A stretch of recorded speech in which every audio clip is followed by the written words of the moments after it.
dernière vidéo sur la famille des éléments chimiques, nous avons vu la famille des alcalins, avec le lithium, le sodium, le potassium, le rubidium, le césium et le francium. Nous avons vu la famille des halogènes, avec le fluor, le chlore, le brome et l'iode. Passons maintenant à une famille un peu particulière, qui est la famille des gaz nobles, avec l'hélium, le néon, l'argon, le krypton et le xénon. Ils sont particuliers, ils ont été découverts très tardivement, à la toute fin du 19e siècle, et ça parce qu'ils ne réagissent pas. Quand on découvre un élément chimique, c'est qu'on l'a fait réagir avec un réactif, sauf que eux, ils ont tendance à ne pas réagir. Ce sont des gaz incolores, inodores, ils ne vont pas réagir, ils ne vont pas former d'ions, ne perdent pas d'électrons, ils n'en gagnent pas, ils ne s'associent avec aucun autre atome pour former des molécules, on dit qu'ils sont inertes.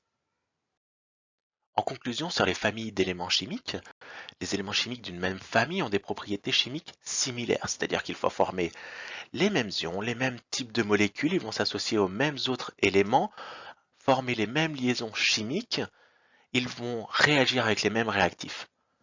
Dans la classification périodique des éléments, on va les retrouver sur une même colonne. Même une famille d'éléments chimiques constitue une colonne. Des exemples, donc les 4 familles que vous avez à connaître, la famille des alcalins, avec le lithium, le sodium, le potassium, et en descendant dans la colonne, l'hydrogène qui quand même dans la première colonne est exclu, ce n'est pas un alcalin, il a quelques propriétés en commun, on le verra plus tard dans le cours, mais pas toutes. La deuxième colonne qui est la famille des alcalinotéreux qui ont tendance plutôt à perdre 2 électrons et à former les ions Be2+, Mg2+, Ca2+. La famille des halogènes dans l'avant-dernière colonne et la famille des gaz nobles dans la dernière colonne. Un petit résumé, donc les alcalins qui réagissent violemment ont tendance à perdre un électron facilement, les alcalinotéreux qui perdent eux 2 électrons, les halogènes qui vont former eux des anions en gagnant un électron, forment des molécules diatomiques, et les gaz nobles qui sont inertes, qui ne réagissent pas.